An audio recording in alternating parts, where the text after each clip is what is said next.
Berikut ini cara untuk mengatur efek suara di HP Xiaomi, Redmi, ataupun Poco.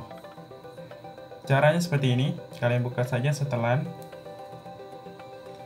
Untuk cara cepat, ketik efek di sini. Ini ada efek Dolby, efek suara. Jadi silakan dipilih. Cara lain di sini di bagian suara dan getaran. Gulir ke bawah, ini ada efek suara. Efek suara Dolby ada bawaan Xiaomi juga.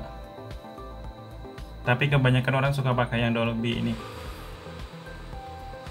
Nah, ini ada equalizer, silakan diatur saja.